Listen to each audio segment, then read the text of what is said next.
Today, we're going to examine the mechanism of craving, what it is at its core. So why do we do this? Why do we pursue things we don't even enjoy anymore? It's a central paradox of being human, isn't it? This cycle of seeking something compulsively, even when the pleasure you once got from it is, well, it's just gone. The key to unlocking this whole thing lies in fixing a fundamental mistake we make in how we think about the brain and reward. So first up, the pleasure misconception. It all starts with the most famous and certainly the most misunderstood molecule in the brain. You hear it all the time, right? The dopamine hit. It's become this popular shorthand for reward for feeling good. But that understanding, it's fundamentally wrong. And that one error obscures the entire mechanism we're talking about today. And look, this wasn't just some pop science idea. For a long time, this was the dominant scientific view. But as we've learned, the reality is much more nuanced, and there's a really critical distinction we have to make. And that brings us right to the heart of it all, the critical difference between wanting and liking. Now to us, these two experiences feel totally intertwined, but inside your brain, they are run by completely separate systems. Liking, that's the actual feeling of pleasure, the hedonic part. That's handled by your opioid and endocannabinoid systems. Think of them as the brain's own pleasure chemicals. But wanting, that's dopamine's territory. And here's the key. Dopamine is not the pleasure itself. It is the motivation, the urge, the intense drive to get the thing. They are not the same. So what happens next is a process called incentive sensitization. When you repeatedly expose the brain to an intense stimulus, that dopamine system, the wanting system, becomes hyperreactive. It gets sensitized.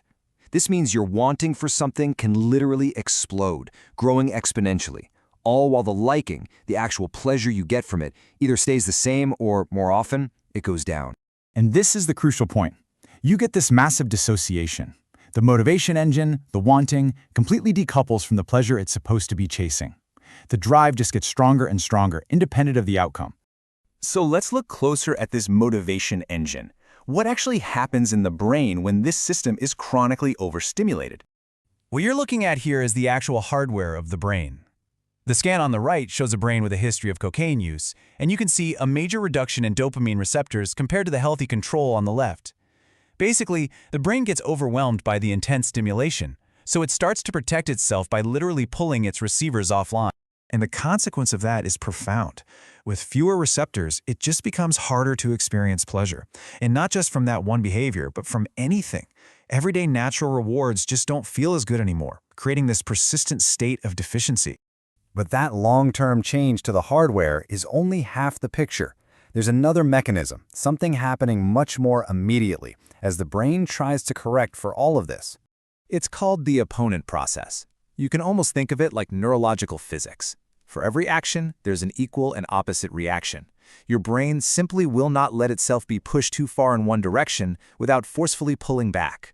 So first you have the A process. This is that initial positive state, the high, the rush of excitement. It's why the behavior is engaged in the first place. But immediately, to counteract that spike, the brain kicks off an opposing process, the B process. This is a negative state. Think anxiety, a low mood, irritability. Its entire job is to pull your system back down to baseline. And here is the most critical part of the whole mechanism. With repetition, your brain gets really good at predicting that high. So that opponent B process, that corrective low, it starts to come on earlier, it hits much harder, and it lasts a lot longer. All while the initial good feeling, the A process, gets weaker and shorter. This reframes everything. That powerful urge that arises is no longer about chasing the initial high. It's about getting relief from the increasingly harsh and prolonged low created by the brain's own corrective mechanism. So, a neural mechanism. When you put all of these pieces together, you're left with a radically different picture of what craving actually is. The motivation is not to feel good, but to stop feeling bad. The urge is a correction signal, an attempt to neutralize a negative state that the brain itself has created in response to overstimulation. It's a mechanism, not a character flaw.